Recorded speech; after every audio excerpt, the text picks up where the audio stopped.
Sepanjang perjalanan barusan, saya merenungkan apa perbedaan antara masyarakat tradisional dengan masyarakat modern. Saya menyimpulkan, masyarakat tradisional itu masyarakat yang menganggap alam merupakan bagian dari kehidupan mereka. Maka implikasinya, mereka menganggap alam itu seperti ibunya sendiri, ibu kandung. Sehingga disebut sebagai ibu pertiwi dan merawatnya dengan seksama. Sedangkan masyarakat modern menganggap dirinya terpisah dari alam, bukan bagian dari alam. Dampaknya adalah terjadi kapitalisasi terhadap alam. Tidak hanya itu, bahkan dirinya pun, tubuhnya pun dikapitalisasi.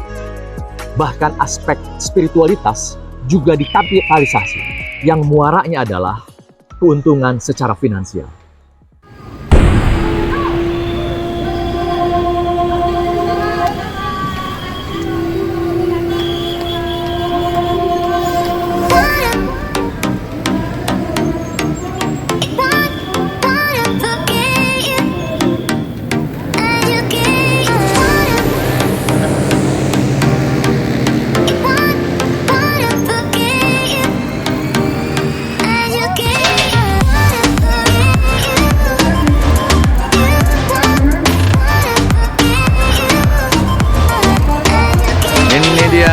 Jawara Romli.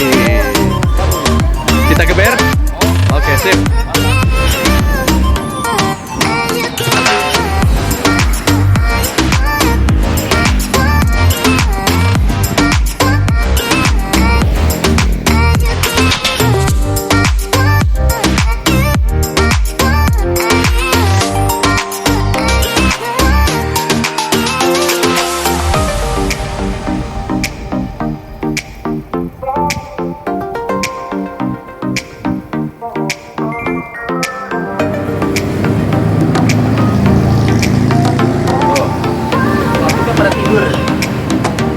Jadi pelatuk itu harus nongol. Ya, nggak patah ya, cuman pelatuk itu pada tidur. Jadi dia nggak nyangkut. Nah ini, harusnya gitu untuk pada tidur. Oh patah, ya patah. Ini gimana? Ini ada. Tapi bawa mereka. Mana destinasi ini Pak? Mana destinasinya? Mantap. Ini menuju Baduy. Wah, mantap. Goel Baduy 2023 ya. Oke. Rolling.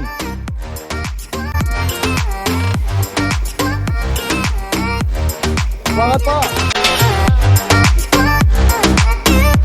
Ini kayaknya menderita banget nih. Lihat. Padahal jalannya datar ini. Pura-pura seperti jalan nanjak aja. Wih, jalan datar ini kayak nanjak. Ini dia tim Goel Sabah Baduy 2023. Yang asli ini berbayar nih, jersey-nya aja beda. Yang lainnya Romli, rombongan liar. Kalau Goeser Skill Dewa ditanjakan hanya satu telunjuk, lihat. Ini namanya Goeser Skill Dewa.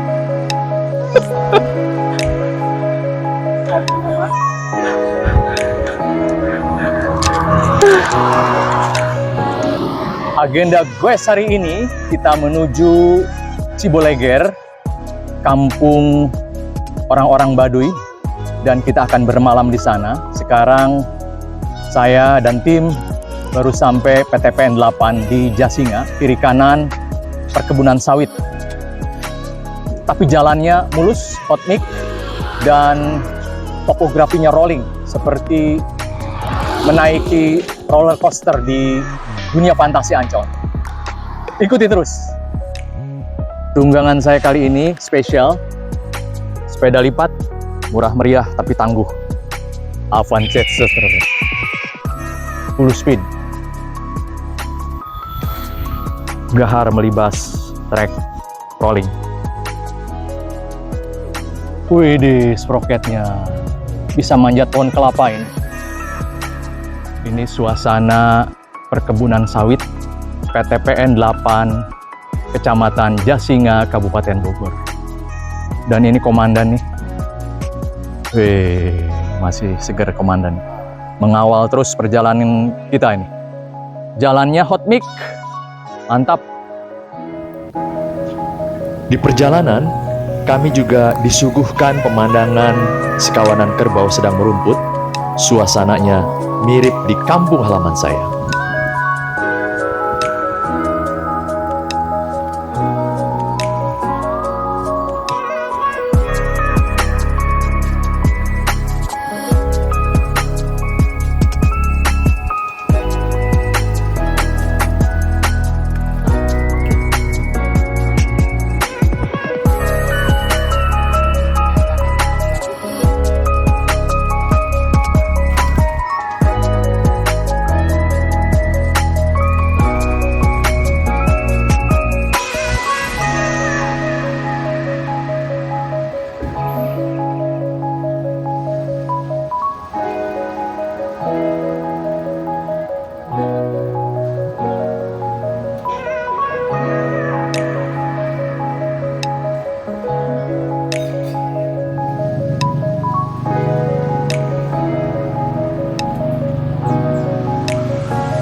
Inilah suasana di wilayah yang menjadi semacam transisi antara masyarakat luar dengan masyarakat tradisional Baduy. Tenang, asri, damai, dan sangat kreatif untuk memproduksi barang-barang yang selain mereka gunakan sendiri, juga dijual sebagai souvenir bagi para pengunjung di wilayah tersebut. Dan coba perhatikan arsitektur dan bahan-bahan bangunan. Kecenderungannya, pola bangunannya sama dan menggunakan bahan-bahan yang dihasilkan di bentangan alam wilayah tersebut. Sangat ramah lingkungan dan tentu saja tahan gempa.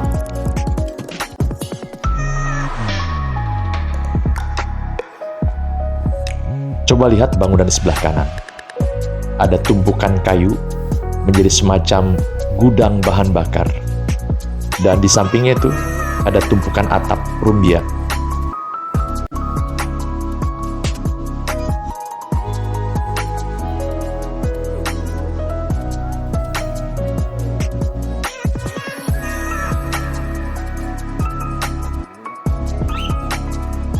Kali ini, saya akan mengajak kalian semua untuk menyelusuri dan menikmati bentangan alam di wilayah ini yang sangat memukau, serta kekayaan budayanya yang mereka kembangkan selama ratusan tahun untuk menjaga tradisi warisan leluhur mereka.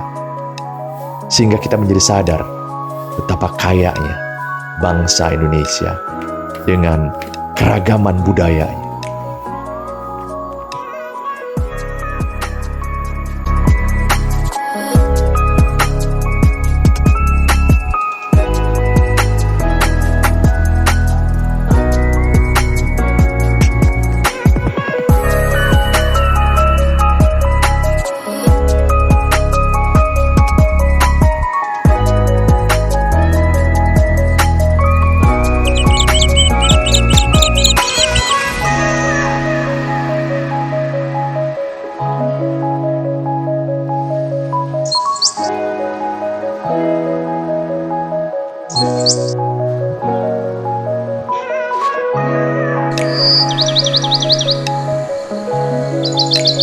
Area di sini merupakan kumpulan dari leit seperti ini.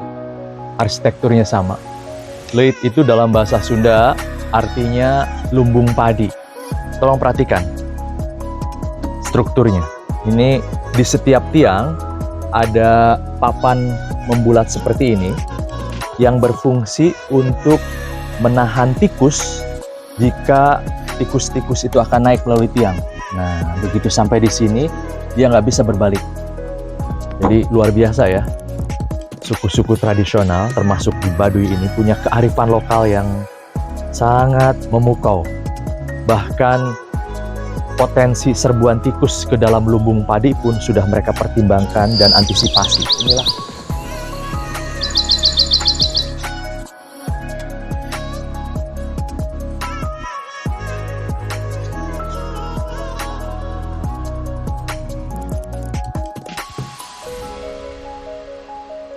Inilah Huma, tempat masyarakat Baduy membudidayakan jenis padi yang bisa tumbuh di wilayah kering serta lereng-lereng yang terjal, dengan postur yang lebih tinggi dibandingkan jenis padi yang biasa ditanam di sawah irigasi teknis.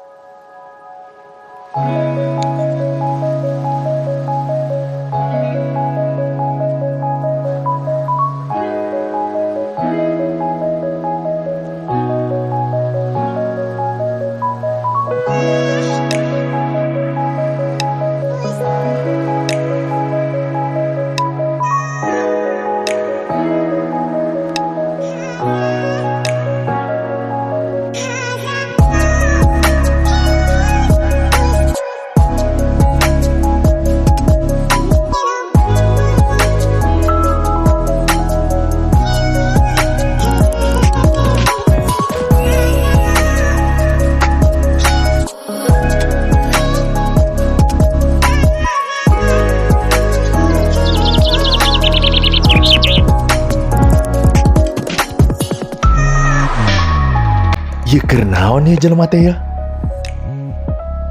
Coba kalian perhatikan. Ini adalah aktivitas gotong royong masyarakat Baduy dan masyarakat di pedesaan pada umumnya untuk melakukan berbagai kegiatan. Satu di antaranya adalah ini sedang membangun sebuah rumah.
Enjing Sadayana, Guten Morgen, Good morning. Pagi ini saya sedang berada di aliran sungai yang sangat jernih dan di latar belakang saya ada jembatan yang terbuat dari bambu yang merupakan ciri khas dari infrastruktur yang berada di wilayah tradisional Indonesia.